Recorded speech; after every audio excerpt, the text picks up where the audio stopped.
everyone, my name's VT, and today we're going to go over the new gun, Voltia. This is going to be a really quick and easy guide. I built this specifically to murder these shields as quickly as possible, so then I can use my extremely overpowered agents to mow them down with my abilities. So let's get straight into it. So what this gun does is it does 4,000% damage to barriers when attacking. The blue barriers are RK damage, and the orange yellowish barriers in the void missions are for firearm damage. So this gun does both.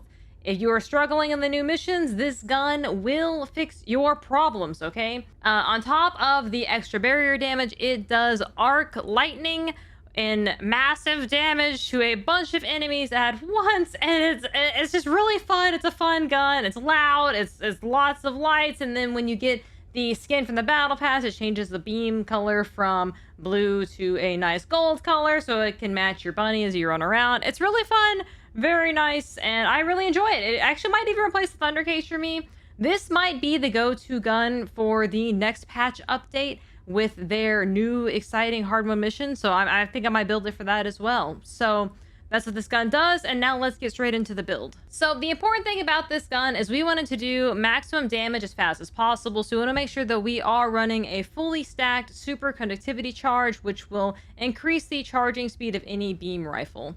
We also want to make sure that we have the fire rate up. What this does is increases the speed at which the secondary ability triggers on the beam rifle, which is that AoE attack, popping the shield as fast as possible.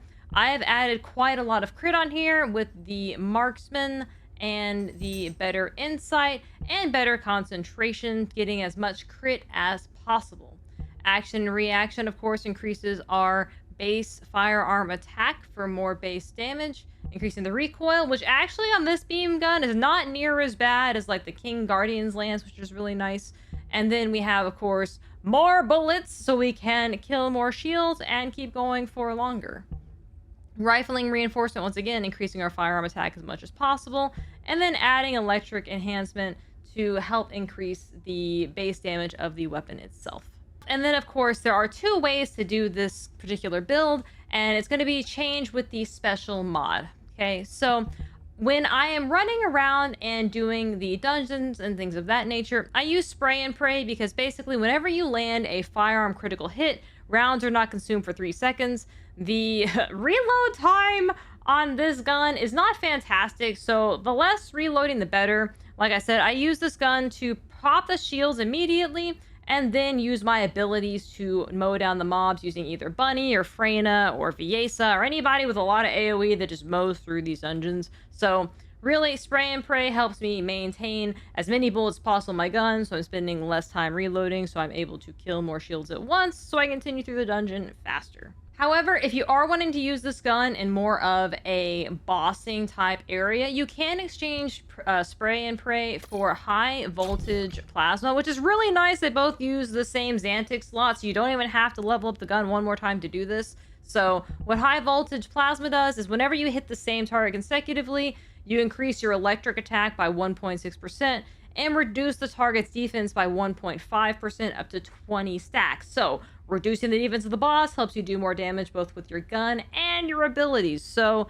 this is a fantastic bossing option, but it also allows you to have a mobbing option on the same gun without needing to level up the gun one more time. So here's a little bit of the gameplay of the gun itself in action. Once again, I find this gun super fun. It's very fantastic. I love what they've done with it. It gives me the fun feeling of the Thunder Cage. It's effective. It helps mob. It makes Ajax fun again. I thought I would hate it when I first heard about this mechanic of the dungeon of you have to pop a shield, and it could be a RK shield or a firearm shield, and then you can kill the enemies. But no, it's actually with this gun, it doesn't even matter. You shoot them once, the entire bubble's gone for the entire group, and you mow on like it never even happened. So this build makes the vessels just a walk in the park. So thank you guys so much. I hope that you liked my guide. I told you it was gonna be short and sweet today, so I totally didn't do this all in one shot and, you know, rush this at all. It was very well thought out and planned, so I hope that you all really enjoyed it. So if you want to support me and my content, please go to